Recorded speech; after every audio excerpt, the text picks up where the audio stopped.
오늘의 말씀 누가복음 16장 4절로 8절까지 본문을 중심으로 불의한 청지기의 비유 세 번째 마감하는 날입니다. 이 제목이 주님께 빚진 자, 다른 제목으로는 탕감받은 빚과 남겨진 빚, 이런 제목으로 오늘 말씀을 나눕니다.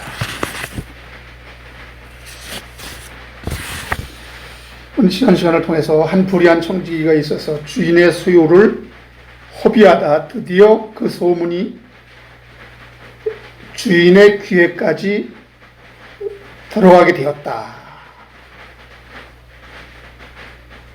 그래서 그는 어찌할꼬 자신의 신세를 한탄하다가 자기의 정체성을 회복하고 자신이 어떤 존재인가를 알게 되었는데, 자신이 땅을 팔 능력도 빌어먹을 기력도 없는 무력한 자인 것을 깨닫게 되는 것입니다.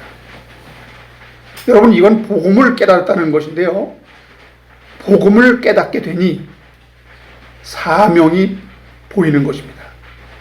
그에게 어떤 하늘로부터 임한 지혜가 떠오른 겁니다. 여러분, 진리를 깨닫게 된 것이 하나님 앞에 지혜로운 행위를 내놓을 수 있는 그러한 눈이 열리는 거예요. 그것이 오늘 본문, 주인에게 빚진 자들을 낱낱이 불러다가 그 빚을 탕감해 주자. 그러면 그들이 날 영원한 나라에 인도하게 되리라. 이런 믿음이 생기게 된 것입니다. 그리고 주인이 올 때 돌아와서 불의한 청지기 일을 보고 지혜롭게 행했다, 칭찬하게 되었다는 것이 오늘의 말씀의 그 중심입니다. 여러분, 이것은 단순한 빚진 자들을 다 모아놓고 빚을 탕감해주는 빚잔치를 한 이야기가 아닙니다. 여기에 우리 성도가 해야 할 일이 있고 성도가 가야 할 길이 있는 것입니다. 주님이 이 땅에 오신 이유 중 하나가 바로 마태복음 11장 28절 29절에 30절에 수고하고 무거운 짐진 자들아 다 내게로 오라. 내가 너희를 쉬게 하리라. 나는 마음이 온유하고 겸손하니 나의 멍에를 메고 내게 배우라. 그리하면 너희 마음이 쉼을 얻으리니 이는 내 멍에는 쉽고 내 짐은 가벼움이라 하시니라. 주님의 구속으로 인하여 속죄받은 당신의 백성들이 더 이상 무거운 짐을 지고 빚진 자로 사는 것을 주님은 원치 않는다는 것입니다. 그런데 여러분, 비유 중 빚진 자들이 다 자신들이 빚진 자라는 것을 아는 것을 볼 때 이들이 바로 은혜 받은 은혜를 입은 자요, 예수의 피로 우리가 죄 씻음 받았고 주인으로부터 종의 사역을 감당하고 있었던 것이 분명합니다. 그래서 순순히 빚 증서를 갖고 나오는 것을 볼 수 있는데요, 요한일서 1장 8절 9절 보면은 만일 우리가 죄 없다 하면 스스로 속이고 또 진리가 우리 속에 있지 아니할 것이요 만일 우리가 우리 죄를 자백하면 저는 미쁘시고 의로우사 우리 죄를 사하시며 모든 불의에서 우리를 깨끗하게 하실 것이라.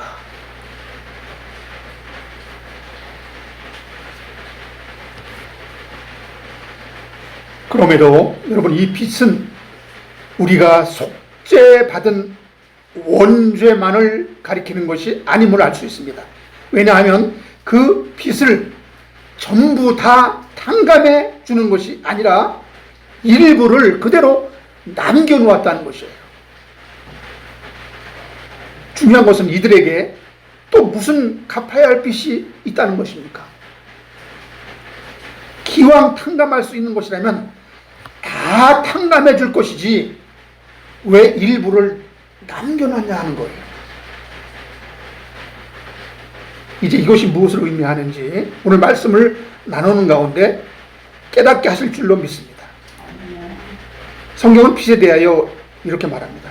로마서 13장 7절로 8절에 모든 자에게 줄 것을 주되 조세를 받을 자에게는 조세를 바치고 관세를 받을 자에게는 관세를 바치고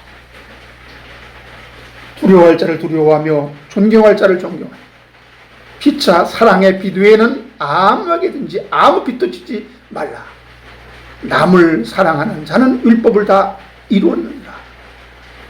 빚지고 살지 말라는 거죠. 빚을 지려면 사랑의 빛 외에는 아무 빛도 지지 말라 하시는 것입니다. 성도는 가능하면 다른 물질적인 그런 빚을 많이 지고 사는 것은 좋은 일이 아닙니다.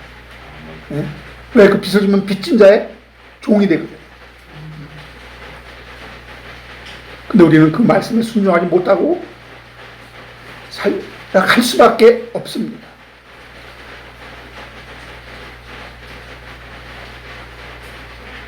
여러분, 이 종들에게 탕감 받아야 할 했던 빚이 어떤 거라고 생각하십니까?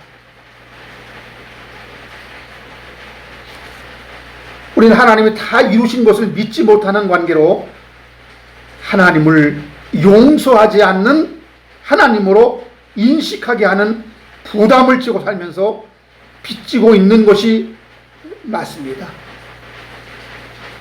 하나님을 빚쟁이로 만드는 꼴입니다. 우리는 독생자 예수 그리스도의 희생으로 단번에 이루신 속죄의 은혜를 온전히 누리지 못함으로 인한 다시 율법으로 돌아가 법을 지키고 제사 드림으로 인하여 우리의 신앙은 하나님을 하나님으로 대접받지 못하는 믿음 없음이 빚을 지고 있는 꼴이나 마찬가지입니다. 아직도 내가 구원에 기여할 수 있다는 행위주의는 하나님이 그 아들 안에서 영원전부터 이루신 언약을 부정하는, 그분의 거저 주신 은혜를 부인하는 결과를 가져옴으로 인하여 그분이 베풀어 주신 사랑과 자비를 누리지 못하게 되므로 아직도 우리는 빚진 자처럼 살고 있다는 거예요. 그럼 빈 문서는 하나님의 말씀을 어떻게 내가 보고 있느냐, 어떻게 믿고 있느냐, 그것이 그 빚을 결정하는데, 소위 빛의 아들들은 그 문서를 의문의 율법으로 가르치고 율법을 지켜야 한다고 주장하므로 그 율법의 말씀을 가르침받게 될수록 빚은 점점 더 늘어만 가게 되는 것입니다. 그래서 율법으로도 감당할 수 없어서, 성경에 기록된 모세의 율법으로도, 구약의 율법으로도 감당할 수가 없어서 사람들이 유전을 통해서, 장로들의 유전을 통해서 만들어 놓은 새로운 법이 613가지나 된다고 하지 않습니까? 여러분, 자칭 빛의 아들들이 이스라엘 백성들을 율법의 저주에 묶어놓고 거기에 얽매이게 하여 점점 더 속박했기 때문에 빛의 아들들을 자처하던 유대교 지도자들은 율법을 전혀 이해하지 못했기 때문에 하나님의 백성들에게 율법의 법조문으로 과중한 부담을 안겨주면서 율법주의로 사람들의 목을 쥐었던 겁니다. 골로새서 2장 13절 14절 또 너희의 범죄와 육체의 무할례로 죽었던 너희를 하나님이 그와 함께 살리시고 우리에게 모든 죄를 사하시고 우리를 거슬리고 우리를 대적하는 의문에 쓴 증서를 도말하시고 지하여 버리사 십자가에 못 박으시고 종사와 군세를 벗어버려 밝히 드러내시고 십자가로 승리하셨느니라. 이 개역 성경인데요, 개역 개정에는 의문에 쓴 증서를 법조문으로 쓴 증서라고 이렇게 더 정확하게 번역했습니다. 오늘 본문에서 사도 바울은 사람의 죄에서 구원하신 것이 영지주의 종교 철학이 아니요 할례와 같은 의식적인 율법도 아니라 그리스도의 완전한 속죄임을 강조하고 있습니다.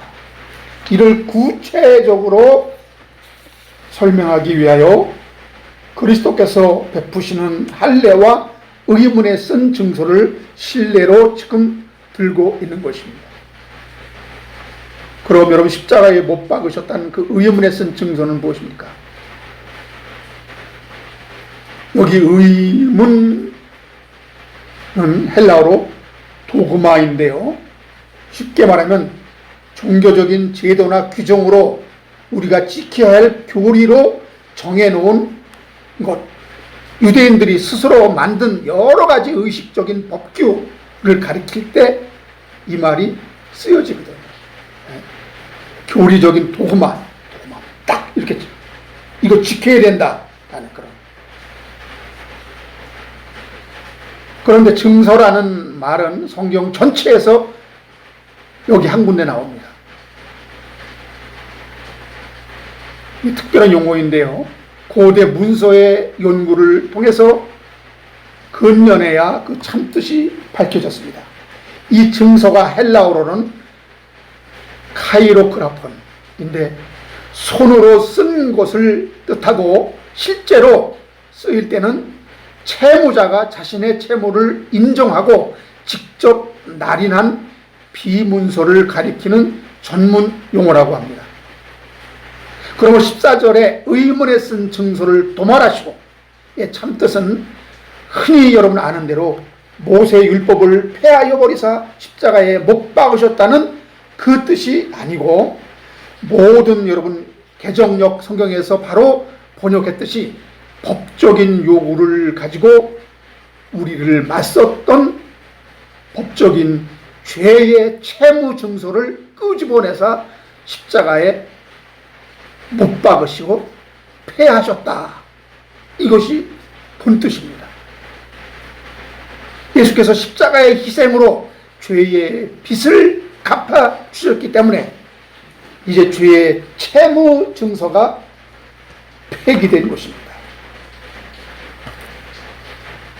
그럼에도 많은 사람들은 이 폐기된 증서를 가지고 있는 거예요.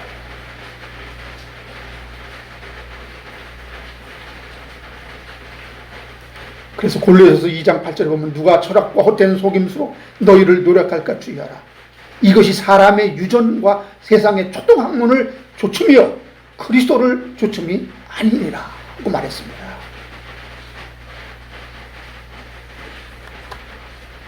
세속의 철학의 거짓된 가르침, 여기서 말하는 철학이란 영지주의 철학을 의미하는 것 같은데요, 성경을 자꾸 지켜내야 할 교리와 법조문으로 우리 자신의 선행과 인격 수양의 고취 정도로 해석하여 백성들을 어디로? 율법주의의 무거운 짐을 자꾸 지게 만드는 것입니다. 누가복음 11장 46절에 보면은 와 있으신저 또 너희 율법 교사여 자기도 지기 어려운 짐을 사람에게 지우고 너희는 한 손가락도 까딱거리지 않는 그런 자들이라고 말씀하고 있습니다. 여러분, 사도행전 15장 5절로 11절 한번 보세요. 사도행전 같이 보겠습니다. 사도행전 15장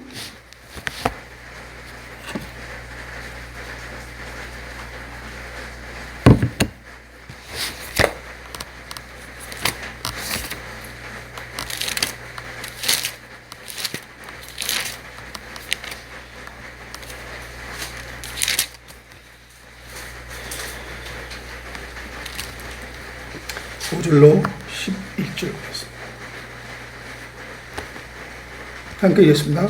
바리새인 중에 어떤 믿는 사람들이 일어나 말하되 이방인에게 할례를 행하고 모세의 율법을 지키라 명하는 것이 마땅하다 아니라 사도와 장로들이 이 일을 의논하러 모여 많은 변론이 있은 후에 베드로가 일어나 말하되 형제들아 너희가 알거니와 하나님이 이방인들로 내 입에서 복음의 말씀을 들어 믿게 하시도록 오래전부터 너희 가운데 나를 택하시고 또 마음을 아시는 하나님이 우리에게와 같이 그들에게도 성령을 주어 증언하시고 믿음으로 그들의 마음을 깨끗이 하사 그들이 우리나 차별하지 아니하셨느니라.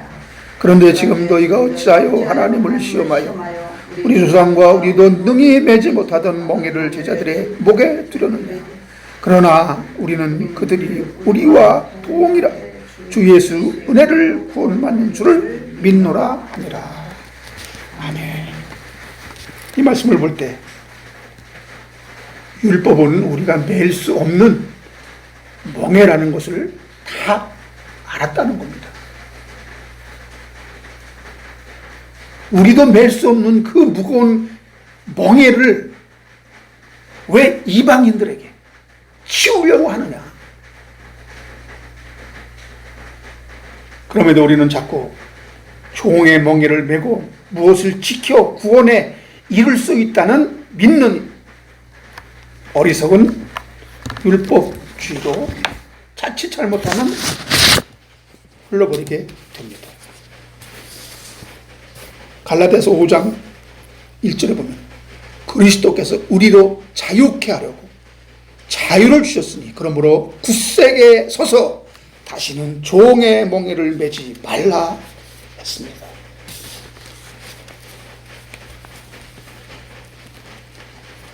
왜 우리가 자꾸 종의 멍에를 뺍니까? 왜 우리가 자꾸 스스로 율법주의로 자초하고 율법을 자꾸 지키려 하는 그 이유가 뭡니까? 우리 저변에 깔려있는 우리의 죄성입니다. 우리는 하나님의 말씀대로 하나님의 명령대로 그대로 순종하며 사는 데 익숙하지 않습니다. 그걸 부담스러워합니다. 사도 바울은 히브리서 9장 13절 14절에 염소와 황소의 피와 및 암송아지의 죄를 부정한 자에게 뿌려 그 육체를 정결케 하여 거룩게 하거든 하물며 영원하신 성령으로 말미암아 흠없는 자기를 하나님께 드린 그리스도의 피가 어찌 너희 양심을 죽은 행실에서 깨끗하게 하고 살아계신 하나님을 섬기지 못하게 하겠느냐 그랬습니다. 하물며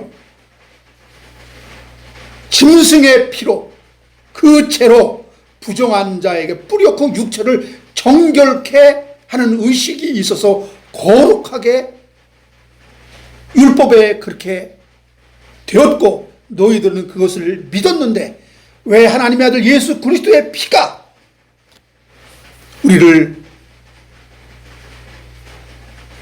죽은 행실에서 깨끗하게 하고 살아계신 하나님을 섬기게 못하겠느냐.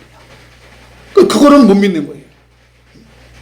짐승의 피, 짐승의 제사가 우리를 깨끗하게 하는 그 의식은 믿어도 하나님의 아들 그리스도의 피가 우리를 양심에서 죽은 행실로부터 깨끗하게 하고 살아계신 하나님을 당당하게 섬길 수 있는 그러한 자격이 되었다라는 것.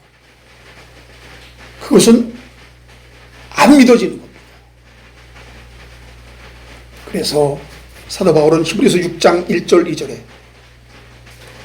왜 너희가 도의 축복을 버리고 자꾸 죽은 행실을 회개하는 하나님께 대한 신앙과 세례들과 안수와 죽은 자의 부활과 영원한 심판에 대한 교훈의 토를 다시 닦지 말고 어디로 완전한 데 나갈지라 그랬습니다.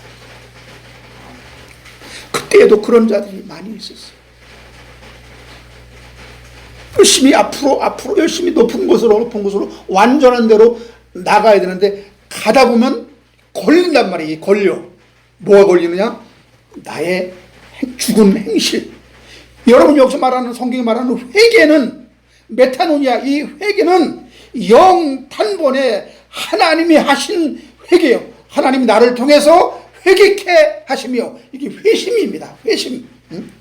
이것이 내가 돌아오며 이것이 사탄의 그 압제로부터 하나님의 자녀로 하나님이 나를 돌이키게 한 것이요, 어둠의 세계에서 빛의 세계로 옮겨진 것이요.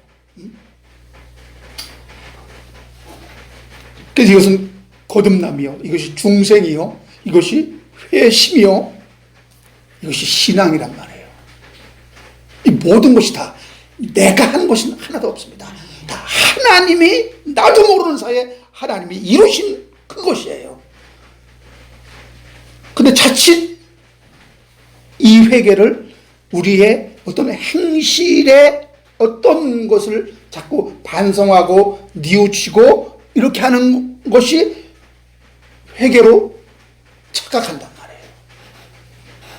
이것은 그럼 우리는 반성도 하지 말고 우리는 그런 거 하지 않아도 되겠네, 이렇게 나가는 것이 아니라, 그런 것들은 우리는 인간이면은 인간 세계에서 우리는 자신을 돌아보고 자신의 잘못을 반성하고 뉘우치고 점검하고, 이것은 당연지사로, 이거는 사람의 도리로 하는 겁니다.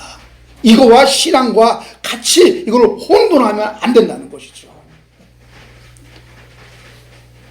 가다 보면 뭐 잘못되면은 내가 도의 초보가, 내가 이 진리의 초보가 잘못됐나?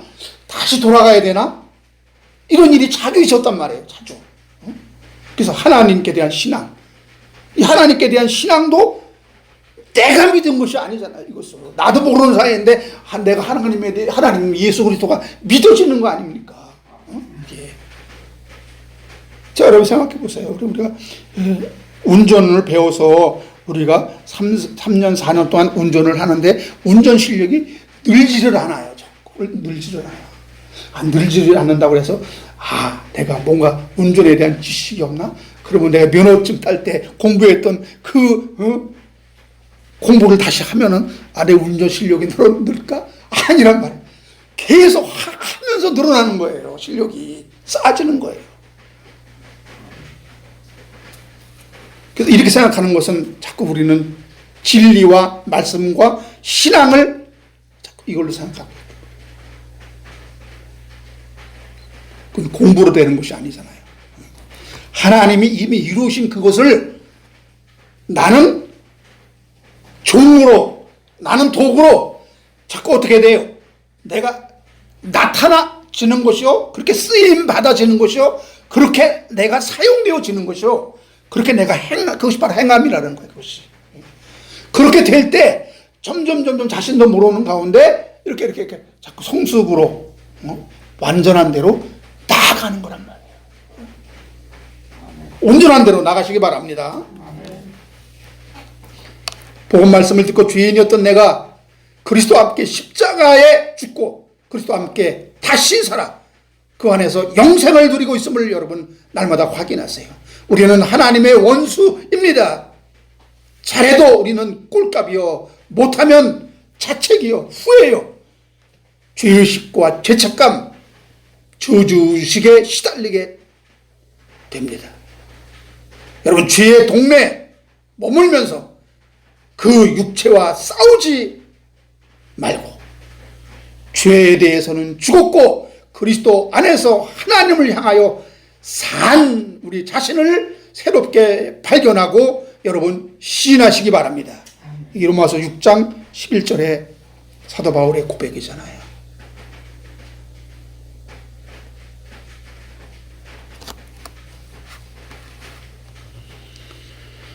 도저히 우리는 갚을 방법이 없어서 친히 독생자가 당신의 핏값을 주고 죄의 빚을 다 갚았는데 왜 여러분 빈 종이 문서를 부여잡고 하나님을 자꾸 빚쟁이로 만드십니까?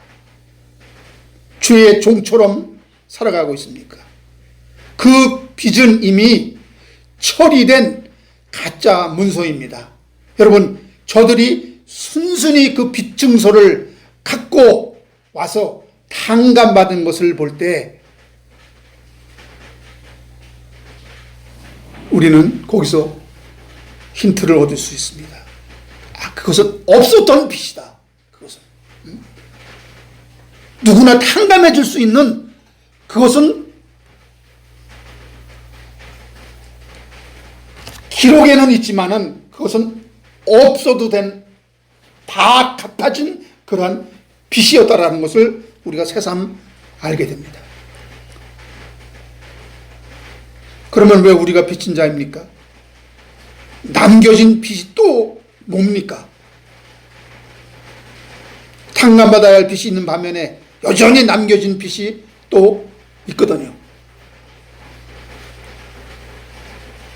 오늘 말씀해 보면은 그 남겨진 빚을 몽땅 다 탕감하는 것이 아니라 얼마 50 그리고 100이면은 80 20만 탕감해 줬단 말이에요. 한 사람에게는 50 절반을 탕감해 주고 남아 있어요. 세상에서 가장 행복한 빚진 자, 빚을 다 탕감해 주시지 않고 남겨둔 것은 여전히 빚진 자로 살아가기 원하기 때문입니다. 하나님께서. 그러나 그 남겨진 빚은 탕감받은 빚과 확연히 다릅니다. 남겨진 빚은 나를 옥죄는 것이 아니라 나를 더 겸손하게 하며 나의 한계성을 절감하게 해서 내 위치가 어디에 있는지 늘 점검하게 해 주는 것입니다. 구원받은 성도가 어떤 자세로 살아야 하는지를 밝히 드러내는 거예요. 여러분, 우리가 빚을 탕감받았다 해서 우리는 늘 만족하며 살아가지 못하는 것입니다. 우리가 죄사함을 받았다 해서 죄의 용서가 왜 안 됩니까? 우리는 그렇게 빚을 탕감받았으면 우리에게 빚진 자에게 우리도 탕감을 해줘야 되잖아요. 근데 비교해서 보면은 1만 달란트를 우리가 탕감받았는데 나에게 100데나리온 빚진 자를 우리는 그 탕감을 못 해줘요. 그 용서를 못 해요. 그 기어이 그를 감옥에다 가둡니다. 이것이 이게 나라는 거, 이것이 딴 사람이 그런 게 아니라 이것이 우리가 지금 그렇게 탕감받았지만은 우리는 그 작은 것을 우리는 용납 못하고 살아가고 있습니다. 자신이 어디에 붙어 있는지를 확인해 봐야 됩니다. 하나님은 우리가 얼마나 열심히 주를 위해 일하는지 묻지 않고 내가 어디에 있느냐 이거 물으십니다. 내가 어디에 속했냐? 내가 누구에 붙어 있냐? 주님께서 나의 음성을 듣고 따라오면 영생을 주겠노라 말씀하십니다. 하나님의 은사인 영생은 그리스도 예수 우리 주 안에서만 얻습니다. 거기에 의가 나타나고 생명이 공급되어 새 생명의 열매가 맺히게 되는 것입니다. 하지만 여러분, 일부 탕감해 주신 것은 나에게 빚진 자, 죄 지은 자를 용서하며 살라고 하셨는데 우리는 그렇게 용서하지 못하고 살아간다는 거예요. 성경은 우리가 탕감받은 빚은 1만 달란트인데 그 가치를 우리는 인식하지 못하고 있습니다. 나에게 실수한 사람의 잘못 하나를 용서해 주는 것이 내가 1만 달란트 빚진 탕감받은 것보다 그거 용서해 주기가 그렇게 힘들어요. 우리의 잘못한 것을 용서하는 것은 100데나리온 탕감해 주는 격인데 나의 입장에서는 그 100데나리온이 더 큽니다.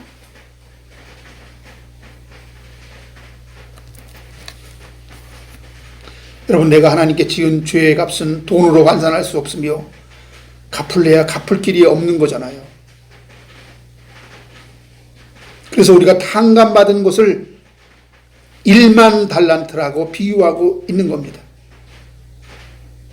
그 가치를 인정하지 못하고 계속 우리는 나에게 100데나리온의 사소한 잘못을 용서하지 못하게 되면 어떻게 한다고 했습니까? 성경에서는 탕감받은 것을 도로 물린다 했어요. 하나님이 취소한다 했습니다.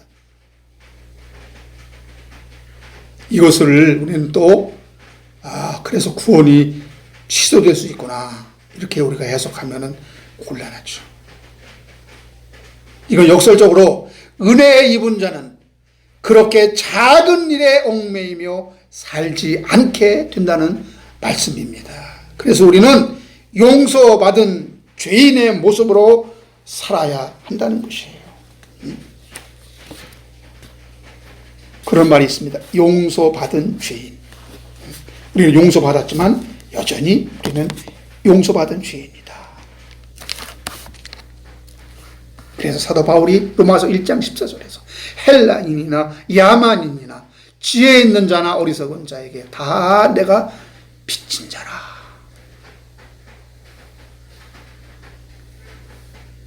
여러분, 빚진 자가 된다는 것은 세상에서 참 모양이 안 납니다. 괴로운 일입니다. 왜? 빚준 자에게 내가 종이 될 수밖에 없거든요. 늘 빚에 대한 부담감과 함께 살아가야 되기 때문에 힘듭니다. 근데 누구에게 어떤 빚을 지니냐에 따라서 함께 사는 빚진 자가 되어 행복할 수 있습니다. 우리는 몸둘 바 모를 정도로 행복한 빚진 자들임을 믿으시기 바랍니다.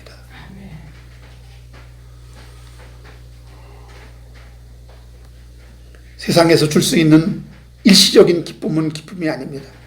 진짜 기쁨은 죽었다 영원히 살아난 기쁨이에요.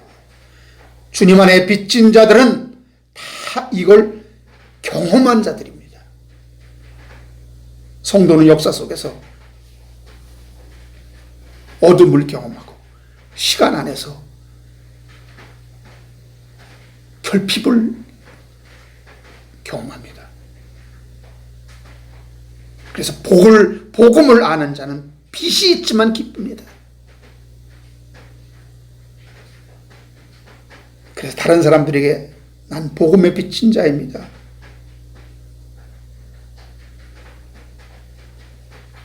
게다가 난 아무것도 안 했는데 내 죄까지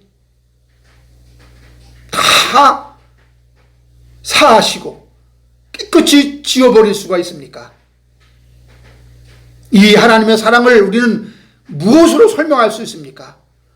어떻게 나를 대신해서 예수님이 죽으실 수가 있다는 말입니까?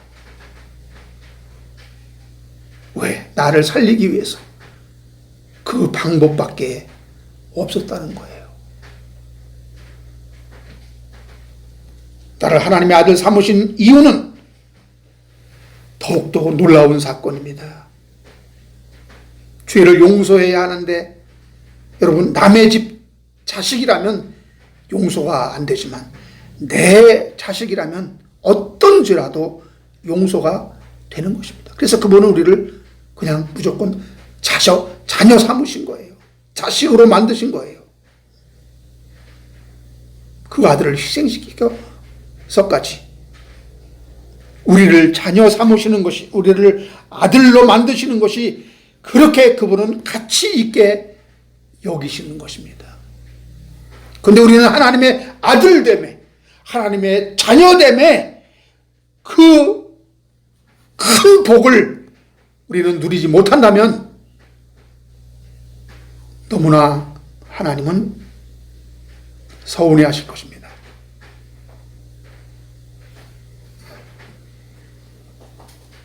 그 사랑 때문에 예수님은 십자가에 죽기까지 하셨습니다. 그 사랑의 정중앙에 십자가가 있다고 하셨습니다. 나 같은 죄인이고 병든 자가 새 출발하여 큰 사랑을 몸소 보여줄 예수 그리스도와 함께 사는 빚진 자 되는 곳이 바로 십자가라는 것이에요. 십자가. 우리 유한한 인간이 무한한 하나님과 연결시켜 주는 것이 있는데 그것이 뭐냐? 그것이 십자가예요. 우리는 십자가를 통하지 않고는 절대로 신령한 세계, 하나님께 갈 수가 없어요.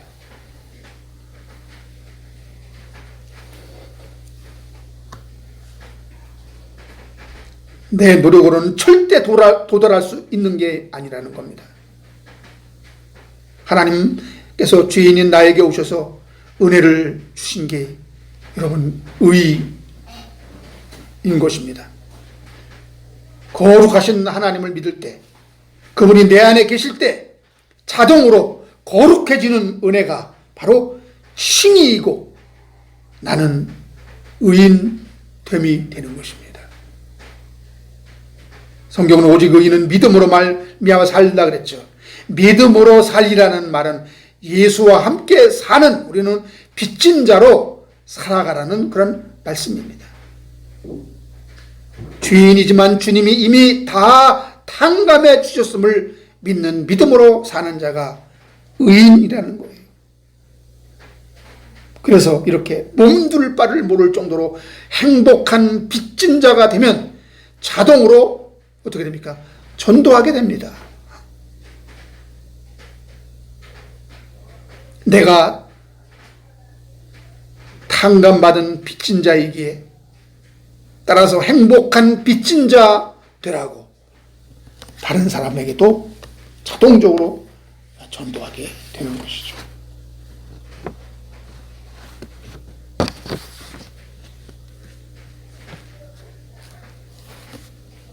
여러 예전에는 죄의 빚진 자였지만 그래서 늘 죄를 묵상하며 죄와 함께 살 수밖에 없었지만 이젠 주님의 십자가 사랑으로 주님과 함께 사는 빚진 자 되었음을 아는 자는 그 빚 때문에 감사할 수 있는 것입니다. 여러분, 먼저 영생을 얻은 자로 주님의 생명에 빚진 자인 것을 믿으시기 바랍니다. 우리는 먼저 구원받은 자로 주님의 은혜에 빚진 자인 것을 믿으시기 바랍니다. 그리고 우리는 먼저 이 복음을 받은 자로 주님의 복음에 빚진 자인 것을 우리가 알면 이것이 남겨둔 빚의 비밀입니다. 우리는 주님께 빚진 자입니다.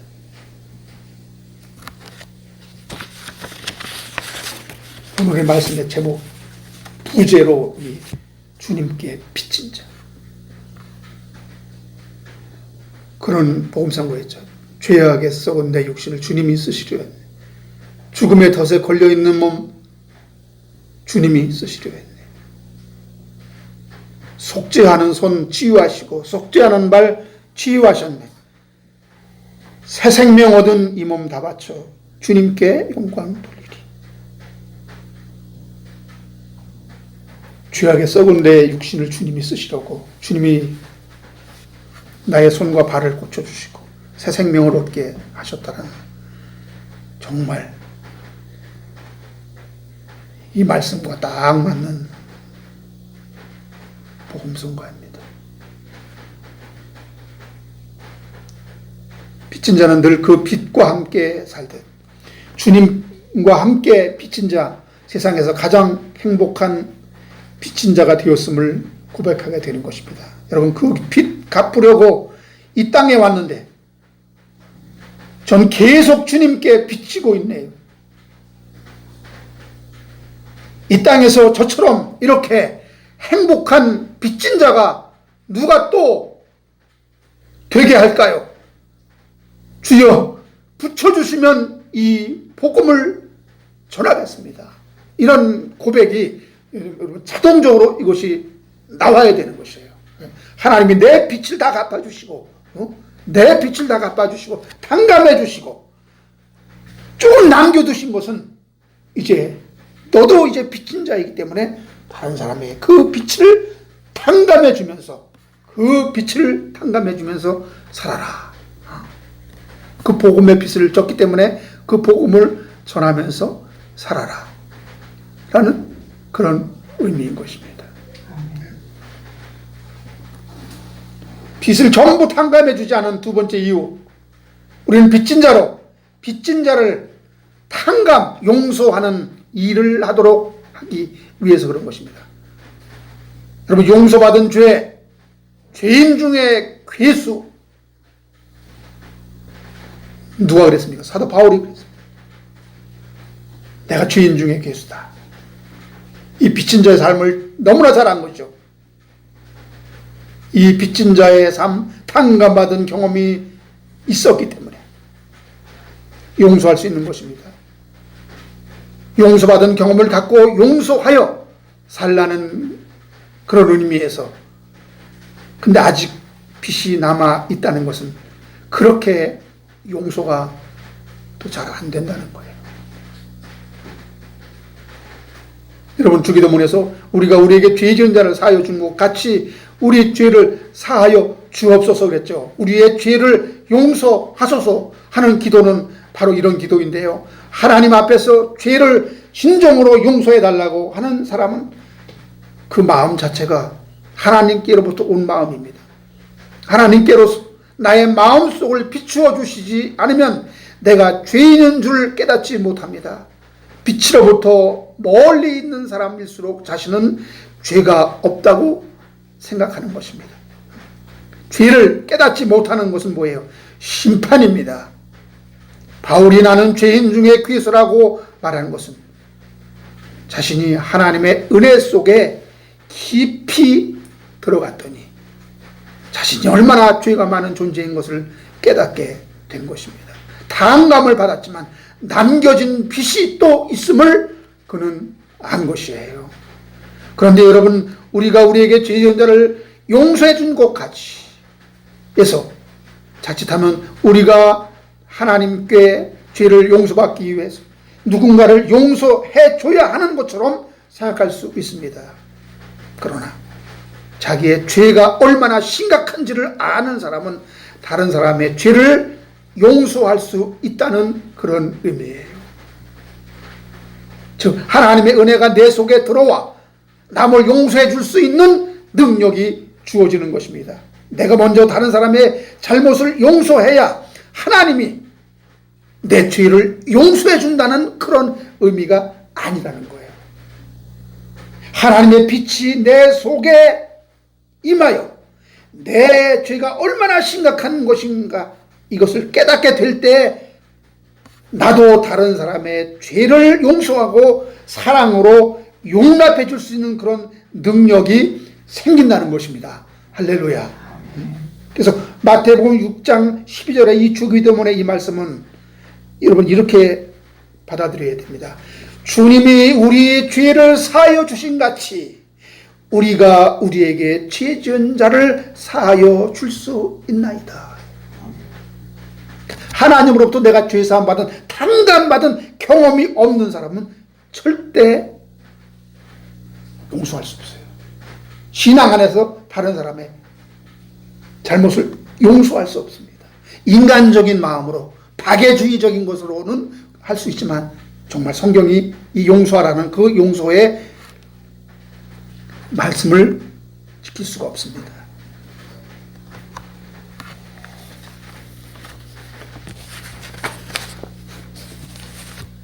그들을 품을 수 있는 마음은 내 속에서 오는 것이 아니라 하나님으로부터 오는 것입니다. 그래서 주님으로부터 크게 용서받은 자가 더 많이 주를 사랑하게 된다고 예수님은 옥합을 깬 마리아를 향하여 말씀하셨습니다. 저 죄인이 왜 예수님께 접근하는 것을 그 옥합을 깨서 발에 붓고 막 머리로 그렇게 하는 것을 왜 주님 용납하시죠? 저 여인은 음탕한 여인인데, 죄를 많이 지은 여인인데, 그렇게 제자들이 그렇게 말하는 그들을 향해서 주님이 하신 말씀입니다. 조금 용서받은 자하고 큰 죄를 용서받은 자하고 누가 더 주님을 더 사랑하겠느냐.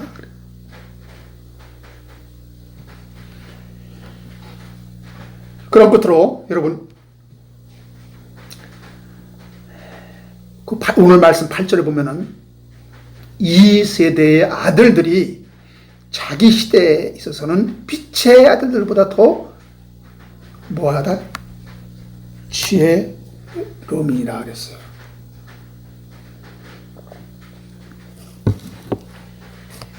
이 세대의 아들들이 빛의 아들들보다 더 지혜롭다. 이 말씀을 깨닫기가 제일 어려웠습니다. 제일 시간이 많이 걸렸어요. 이 말씀은 또 이것이 또 완전히 또 역설이 돼버리니까 여러분, 주께서 빛의 아들들이라고 하신 자들은 의문과 육체에 상관된 계명의 율법 말씀을 맡아 사람들을 가르쳤던 유대 종교 지도자들입니다. 맏아들들을 빗대신 것이며 이 세대의 아들들이란 돌아온 둘째 아들로 비유하신 주님의 제자들, 바로 거지 나사로와 같은 자들을 말하는 겁니다. 자칫 잘못하면 빛의 아들들이 하나님의 아들들이고 이 세대의 아들들이 버림받은 아들들이 아닌가, 그렇게 해버리면 이 말씀이 또 풀어지지 않습니다. 여러분, 성경에서 가난하다는 뜻은 하나님의 영과 생명의 말씀이 없어서 그 믿음의 가난한 상태를 빗대는 것이며, 육신의 생각에 따라서 이런 율법의 지식으로 귀와 눈과 마음이 막힌 사람들을 빗대는 것입니다. 자칭 빛의 아들들이에요. 자칭 의인입니다. 예수님 당시까지도 의인은 존재할 수 없었어요. 근데 예수님은 잃어버린 양의 비유를 말씀하시면서 그 99마리 의인 99이 기뻐하는 것보다 한 마리 잃어버린 양을 찾는 것이 더 기쁘다 말씀했어요. 거기서 의인 99, 자칭 의인입니다. 여기서 빛의 아들들, 자칭 빛의 아들, 자칭 부자예요. 우리는 부자다. 우리는 율법을 갖고, 우리는 하나님의 선민이고, 우리는 하나님의 백성, 유일하게 우리는 빛을 가져온 빛의 아들들이다. 그들을 빗대서 말하는 것입니다.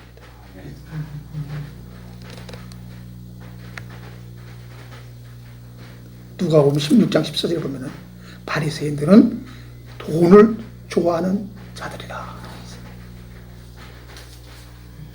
오늘날도 자신의 가난하고 눈먼 것을 모르고 나는 부자라 부여하여 부족한 것이 없다라고 하는 자들이 얼마나 많습니까? 비유에 나오는 여러분, 빚을 진 자들은 부자가 아니라 가난한 자들임을 알 수 있잖아요. 빚쟁이의 빚진 자.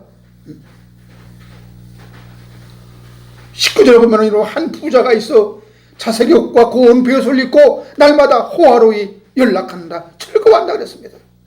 이들이 바로 이어지는 부자 나사로의 비유에 등장하는 부자요 나사로라는 것입니다. 무엇을 해서가 아니라 거지라는 신분이 천국 백성이 되었다는 것이 여러분 이해가 됩니까? 단순히 거지이기 때문에. 여러분, 이 세상에 살면서 비단지고 부자로 복받고 살아야 하겠습니까? 아니면 빚진 자로 상가받은 가난한 거지 나사로로 살지라도 천국 아브라함의 품에 안기겠습니까? 이 복음을 알게 되면 기복주의가 어디서 온 것인지 말 안 해도 자동으로 알게 되는 것입니다. 이 세상에서 복받고 부자되고 성공해서 잘 살아야 한다. 이 기복주의가. 부자가 음부에서 고통받는 이유가 뭡니까? 25절에 너는 살았을 때 좋은 것을 받았고 호화로이 연락했고, 그게 이유예요. 그게 살았을 때, 이 세상에 살았을 때 너는 부자로 살았고, 너는 성공했고, 하나님마다 잘 됐고, 잘 나갔고, 너는 장남이고, 세상의 장남이고, 빛의 아들들이라고 뚱뚱거리며 살았지 않느냐. 그러니까 하나님 백성이 아니지. 아니니까 그렇게 됐지. 그러니까 지옥에 갈 수밖에 없어. 지옥에 가는 것은 하나님 백성이 아니기 때문인 거죠. 부자로 살아서가 아니라.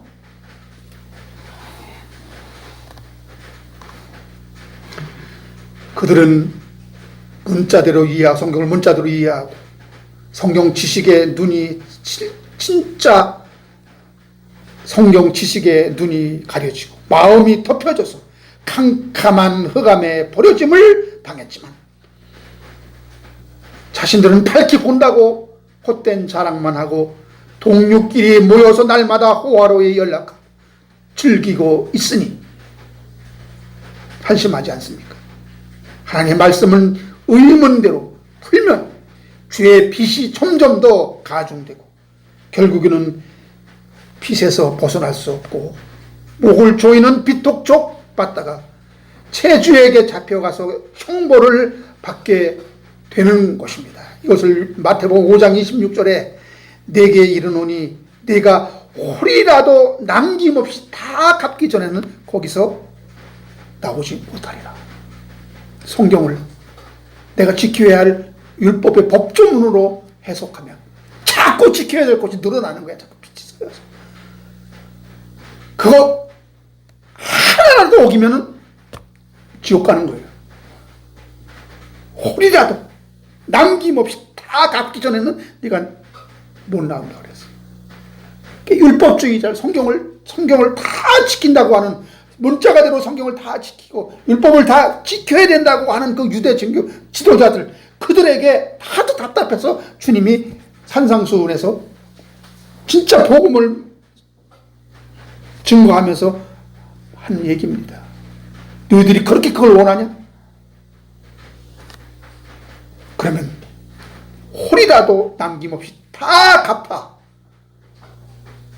갚기 전에는 그 감옥에서 나오지 못한다. 주님이 이렇게 아주 심판을 선언하십니다. 그러나 여러분, 동일한 말씀이지만 이 말씀을 영과 생명으로 풀면 죄의 빚은 탕감되고 종로로 타던 데서 풀려나 자유와 해방을 받게 되는 것입니다. 할렐루야. 그러나 여러분, 자칭 빛의 아들들은 아담으로부터 유전되던 원래 빚의 의문의 율법을 목에 두어서 매개함으로 과중한 짐을 지게 하였으니 50말의 기름이 100말의 빛으로 늘어나고 80석의 밀이 100석으로 늘어나고 하는 것입니다. 여러분, 가만히 앉아서 빚을 탕감받는 자들이 있는 반면에 불의한 청지기가 되어 다른 사람들의 빚을 탕감해주는 사명이 있는 것입니다. 우리는 지혜로운 청지기들이 되어 죄인들의 빚을 탕감해주고 가볍게 해주는 사명을 감당해야 하지 않습니까? 율법의 저주에서 속량함 복음을 지혜롭게 활용하여 진짜 다른 사람의 그 목을 누르고 있는 그 빚을 탕감하여 그들을 가볍게 해주는, 그것이 우리가 자칭 빛의 아들들보다 더 지혜로운 믿음의 행함인 것을 믿으시기 바랍니다. 기도하겠습니다. 아버지 하나님, 오늘도 주신 말씀 감사합니다. 성경 말씀을 생명을 얻는 구원을 주신 하나님의 말씀으로 받지 못하고 이것을 구원 얻어야 할 의문의 증서로 율법의 조문으로 받아버리면 영원히 길이 없습니다. 영원히 그 목에 멍에가 우리를 짓누르고 다시 살아날 소망이 없습니다. 그런 자들에게 예수님 오셔서 우리가 갖고 있는 그 죄의 빚을 탕감해 주시고 면제하게 하시고 수고하고 무거운 짐자들아 내게로 오라 내가 너희를 자유하게 하리라. 내 멍에는 쉽고 가볍다. 주님 말씀하셨습니다. 그 안에 이미 그리스도의 속죄가 있습니다. 그 안에 이미 영생이 있습니다. 그 안에 이미 구원이 있습니다. 우리는 그것을 믿으면 되는 일. 믿지 못하고 자꾸 우리의 행함을 내놓으려고 하고 자꾸 우리 율법주의로 돌아가려고 하는 그런 인간의 죄성과 본성, 날마다 하나님께 기도하고 도의 초를 버리고 완전한 데 나갈 수 있도록 하나님 도와주시옵소서. 우리는 나약합니다. 우리는 미약한 자입니다. 날마다 눈에 보이는 것이 더 가깝고 내 몸에 느끼는 것이 더 가깝고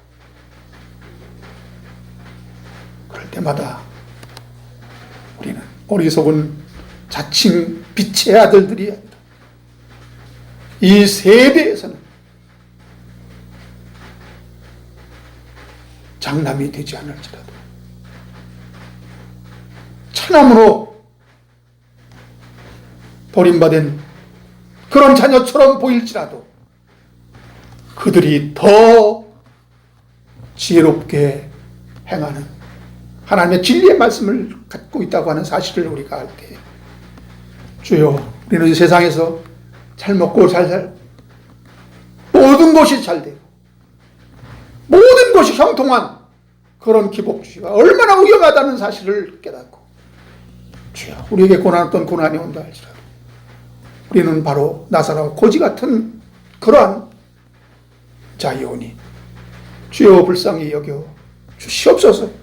주여 우리를 불쌍히 여겨 주시옵소서. 이런 마음으로 이런 자세로 나갈 수 있도록 주님 도와 주시옵소서. 예수님의 이름